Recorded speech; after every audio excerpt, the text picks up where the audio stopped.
Hit TV YouTube channels లో మీ వ్యాపార ప్రకటనలకు మరియు ప్రమోషనల్ ఇంటర్వ్యూస్ కోసం వెంటనే సంప్రదించండి.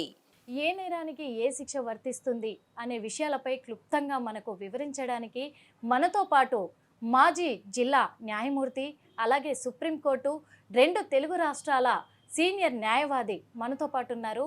నేరెళ్ళ మాలయాద్రి గారు. వారిని అడిగి తెలుసుకుందాం. సార్ నమస్తే. సార్ నమస్కారం. సినిమా ఇండస్ట్రీకి సంబంధించి కూడా సినిమా ఇండస్ట్రీ వాళ్ళే కూడా చెప్పారు. కాకపోతే మొన్న నాగార్జున కొడుకు హీరో నాగార్జున కొడుకుది నాగచైతన్యది నిశ్చితార్థం జరిగింది సార్. మన నాగచైతన్య శిబిత ప్రభాస్కి సంబంధించి జ్యోతిష పండితులు వేణుస్వామి కొన్ని వ్యాఖ్యలు చేశారు. దానిపైన వీళ్ళు కేసు పెట్టాలి అని అనుకుంటున్నారు. మరొకవేళ ఎవరు కేసు పెట్టాలని ఇప్పుడు నాగార్జున కానీ చైతన్య కానీ కేసు పెట్టాలి అని అనుకుంటున్నారు తను చేసిన వ్యాఖ్యల వల్ల. ఒకవేళ కేసు పెడితే ఎలాంటి చర్యలకు దారి తీయచ్చు? అగైన్ డిఫమేషన్ కిందే వస్తుంది. ఇప్పుడు ఆస్ట్రాలజీ అనేది సైంటిఫిక్గా కొంతవరకు నమ్మొచ్చు అనేది ఒక వాదన ఉంది. అయితే ఎంతవరకు నమ్మొచ్చు అనే దానికి ఒక పారామీటర్స్ అనేవి లేవు.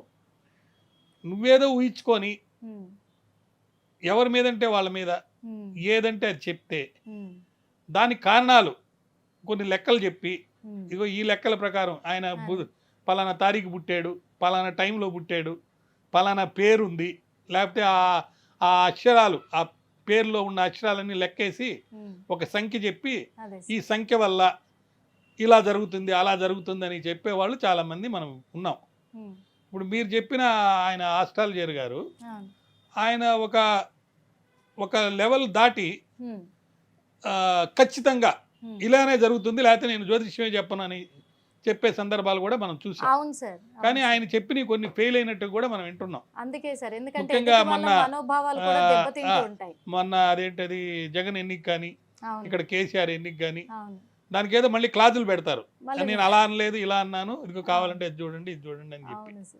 అయితే ఒక వ్యక్తి తన ప్రొఫెషన్ ఆస్ట్రాలజీ అని చెప్పుకుంటూ వేరే వాళ్ళ మీద గురించి వాళ్ళ ఫ్యూచర్కి సంబంధించి కానీ వాళ్ళ వ్యక్తిగత జీవితాలకు సంబంధించి కానీ తగు సమాచారం లేకుండా తగు ఆధారాలు లేకుండా ఏదైనా వ్యాఖ్యలు చేస్తే ఖచ్చితంగా అతని మీద డిఫమేషన్, నేను ఇప్పుడు చెప్పాను మీకు స్లెండరు లిబల్ అని, దాని కింద అదే కాకుండా కొన్ని సెంటిమెంట్స్ దెబ్బతీశారు అనే దాని మీద కూడా సివిల్ సైడ్ కూడా వెళ్ళి ఇట్లాంటి స్టేట్మెంట్స్ ఇక ఈయన మా గురించి ఇవ్వకుండా ఉండే విధంగా ఇంజెక్షన్ ఇవ్వండి అని కూడా అడిగి తీసుకునే అవకాశం ఉంది.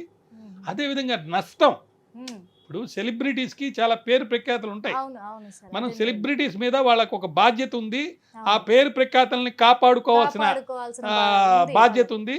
మానవతా విలువలతోటి క్రమశిక్షణతోటి వాళ్ళు బాధ్యతాయుతంగా ఉండాల్సిన బాధ్యత వాళ్ళ మీద ఉందని మనం అంటున్నప్పుడు అదేవిధంగా వాళ్ళ హక్కుల్ని భంగం కలిగజేస్తే అది ఆస్ట్రాలజీ రూపంలో ఉండొచ్చు, లేకపోతే తొరికూతలు ఏదంటే అది మాట్లాడి కొంతమంది ఉంటారు.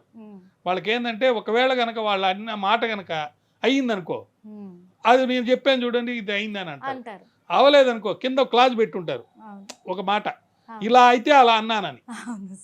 సో అలా అయితే అనేది ఎవరికి ఇంపార్టెంట్ కాదు, కవరింగ్ చేసేదానికి చేస్తుంటారు అన్నమాట. అట్లా అతని మీద చర్యలు తీసుకునే అవకాశం తప్పకుండా ఉంటుందండి. హిట్ టీవీ యాప్ ని డౌన్లోడ్ చేసుకోండి. ఇందులో short news, live news, entertainment movies అన్ని అవైలబుల్ గా ఉన్నాయి. Please download hit TV app. Hit TV app. Hit TV app ని ఫ్రీగా డౌన్లోడ్ చేసుకోండి.